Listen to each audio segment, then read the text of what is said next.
Hey, I just wanted to do a quick video for you showing you how I blended the feet on this dinosaur here using the free brush collection that I found. Okay, so I'm just gonna go ahead and turn off what I don't need here, and I'm just gonna work with this dinosaur to show you. Okay, so I'm just gonna turn off my edits. Okay, so here's the original layer, and I always duplicate it in case I need to start back over. So I'm going to actually do that. Oops. Hitting Control J, and then I'll just turn this one off. Okay, so what I'm gonna do is I'm gonna add a layer mask to the dinosaur, and then with a black brush, I'm going to choose the brush that I want to use, and I love this free brush collection. It's called AZBrushes 2. There are basic ones that you can use. Well, the basic ones are pretty much like what we already have, but then there's effects, there's clouds and smoke and different kinds of stars and light beams, lightning. You can create nebulas, splashes, rain, all different kinds of stuff. And these are completely free. And I'll send you that link whenever I send you this video. But the one that I'm gonna go to is under plants, and I'm gonna start off using the dune grass. But there's also leaves, I also use this dead branch one a lot for blending grass, and I'll probably use that also in with the dune grass. But there's plants, trees, there's all different kinds of stuff to help blend and even just create a tree, like if you just need a tree. Okay, so I'm gonna choose the dune grass with my layer mask selected, black brush.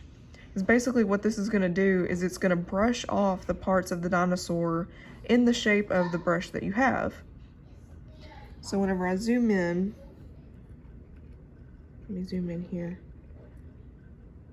Okay, so my brush looks like this, and I can see that the grass kind of goes in this direction. So I'm gonna go over here, and I'm going to move my brush to where it's like that, and make sure it's at 100% opacity and flow. And I'm just gonna start brushing. I actually need to make this brush a little bit bigger. Okay, just like that. And I'm just gonna brush, and I'm clicking and holding and sweeping, and then I'm letting go of the mouse, and it like automatically changes the angle of the grass each time I click, see? So I can like brush this one across, and then let go, and then brush again across, let go, brush again across, let go. And it does different angles to make it more realistic. Sorry if you can hear my child growling in the background. So I'm just gonna keep doing this a few times. That way you can see the dinosaur's leg through the grass. Oh my gosh. You can see the dinosaur's leg through the grass, and then I'll show you what to do at the very bottom here in a second. But you just want to make sure that you have it up as tall as the grass actually is, and you have the brush going in the angle. And then for this one, if you have anything overlapping it and you accidentally brush like that, see how it got the toe? Once we're finished blending this foot here, we can go back with a soft or a hard white brush and just paint it along the edge on this foot, because this foot is obviously not in the grass. And we could just easily paint it right back in. It's no big deal at all.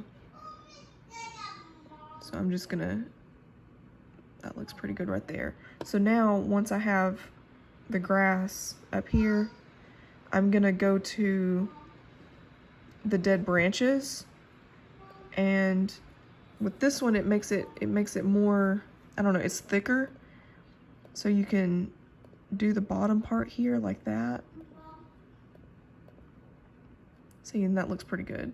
Now with this foot, I'm gonna make it a little bit bigger, and I'm just gonna stamp, stamp, stamp, stamp, stamp. Okay, so see, that's looking really good. Now I'm gonna go back, and I'm gonna go back to my general soft round brush here, and I'm gonna make it real small, and I'm just gonna lightly go along this edge here, because I really don't think that you would be able to see the very bottom, because the grass would cover that up. See, like this right here in here. I really don't think that you'd be able to see that part, but I do like that you can see the toe here and a little bit of the leg showing through the grass, but I really don't think that you'd be able to see the bottom here. Okay, so now I gotta fix that. So I'm just going to change it back to white, because white shows and black takes away. And I'm just going to brush the toe back in, just like that.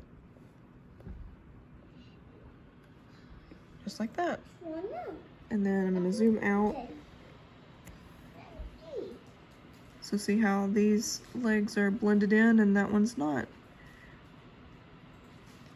And that works for grass. The one that I use, the brush that I use for sand and rock and concrete, let me go back to my AZBrushes. Okay, so that's under plants. Here's AZBrushes 2, and I would go down to others, and I use this soft string, and it looks like that right here. And basically I would just make it real small, and then along the edge of feet or shoes, you would just lightly brush that, and it does give like a rocky texture look. It doesn't necessarily look like string here. Like you would think that it would look like string, but it doesn't. It gives it like a rocky concrete texture look, or with sand, it's very similar. You would just have to make your brush really small, zoom in real close, and then go along the very edge of your foot, boot, leg, whatever it is that you're trying to blend into that particular type of environment. But that's what I use, and it's the same process, except you wouldn't go too far up on the edge like you do with grass, because with the grass, you're just trying to match the height of the grass around, whereas the sand, you would just very, very lightly go along the edge and brush off the foot. And that's it. That's how you do that. Let me know if you have any questions.